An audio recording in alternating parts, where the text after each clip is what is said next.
ദൈവത്തിന് സ്തുതി. പ്രഭാത കിരണത്തിലേക്ക് സ്നേഹവന്ദനം. ഭാഗം 1843. ഇന്ന് ജനുവരി മാസം 16-ാം തീയതി. വിശുദ്ധനായ ലൂക്കോസിന്റെ സുവിശേഷത്തിൽ മാത്രം കണ്ടുകിട്ടുന്ന വലിയൊരു മുത്താണ്.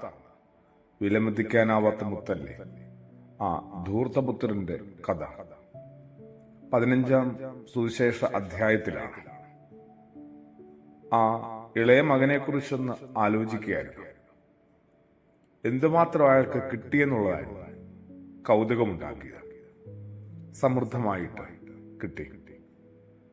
എന്തു ലഭിക്കുന്നു എന്നതിലല്ല കാര്യമെന്ന് പതിയെ അയാളുടെ ജീവിതവും ഏതാണ്ട് എന്റെ ജീവിതവും എന്നെ പഠിപ്പിക്കുകയാണ്.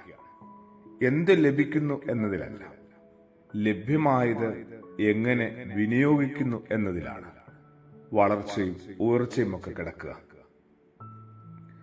നമ്മളിങ്ങനെ പൊതുവെ കുറവുകളും ന്യൂനതകളും കണ്ടെത്തിക്കൊണ്ടേയിരിക്കുകയാണ്. എന്നിട്ടോ കാര്യമായി പരാതി പട്ടിക തയ്യാറാക്കുകയാണ്.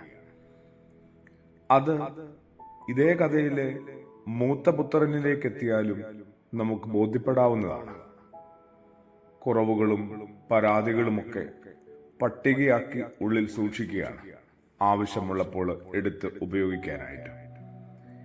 ഇതിനിടയിൽ കൈവശം ഉള്ളവയെക്കുറിച്ച്, അതിന്റെ മൂല്യത്തെക്കുറിച്ചും സാധ്യതകളെക്കുറിച്ചും എന്തുകൊണ്ടാണ് നമ്മൾ ബോധപൂർവം അവഗണിച്ചു കളയുന്നത്?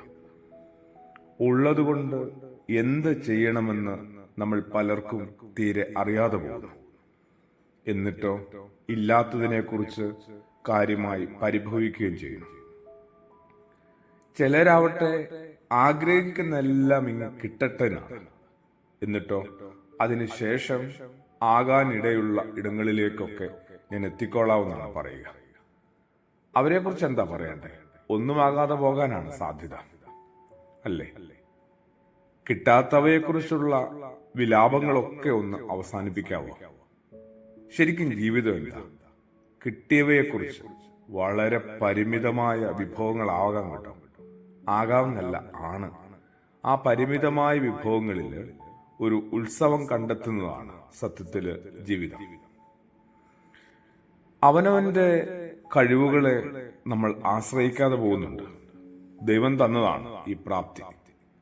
അതുകൊണ്ട് തന്നെ ഉള്ളതിനകത്തൊരു ആത്മസംതൃപ്തിയും നമ്മുടെ ജീവിതത്തിന് ആവശ്യമാണ്. ഒരു പുതു വർഷത്തിന്റെ ആദ്യ മാസത്തിന്റെ പാതിക്കാലവും കഴിയുമ്പോൾ കുറെ കൂടി ലഭിച്ചതിനെക്കുറിച്ചൊരു അവബോധത്തില് നമുക്ക് മുമ്പോട്ട് ജീവിച്ചാലോ? പ്രാർത്ഥനയോടുകൂടി. ആമേൻ.